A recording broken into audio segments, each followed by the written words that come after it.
Di sebuah kerajaan besar, terdapat raja yang adil dan bijaksana. Suatu hari, raja ini iseng dan mengumpulkan 3 menterinya yang paling utama. Raja berniat ingin mengetahui menteri mana yang paling taat. Kemudian raja memberikan mereka masing-masing satu keranjang besar dan memberitakan mereka untuk mengisi keranjang tersebut dengan buah-buahan. Ketiga menteri tampak mulai bingung, namun tidak berani bertanya tujuan dari perintah ini. Menteri pertama menjalankan perintah ini dengan serius dan dengan sigap langsung berpikir bagaimana mengumpulkan buah-buahan. Lalu ia pergi ke pasar dan membeli buah-buahan terbaik yang masih segar, kemudian memasukkannya ke dalam keranjang. Menteri kedua menjalankan perintah dengan malas-malasan.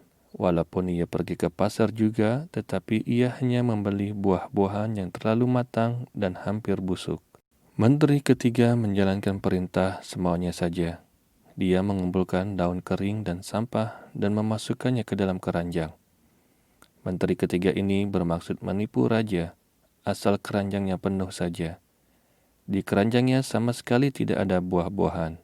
Keesokan harinya, ketiga menteri ini datang menghadap raja. Tanpa melihat isi keranjang, raja memerintahkan ketiga menteri ini untuk dimasukkan ke dalam sel penjara selama 3 bulan, dan selama di dalam penjara, mereka hanya boleh makan apa yang ada di keranjang mereka saja.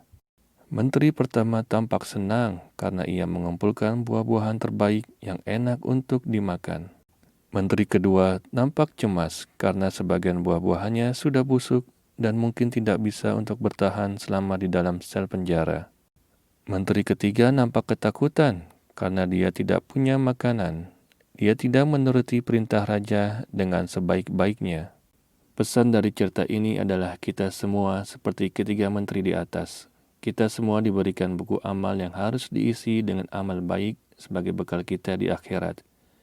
Ada orang seperti kedua menteri di atas yang mengisi buku amalnya dengan amal baik dan amal buruk. Dan ada orang yang mengabaikan tugas mereka dengan membuang waktunya dengan perbuatan dosa siang dan malam. Di akhirat manusia akan diminta pertanggungjawaban. Jadilah menteri pertama yang serius menjalankan perintah Allah Subhanahu wa taala dan tidak khawatir hidup di akhirat nanti.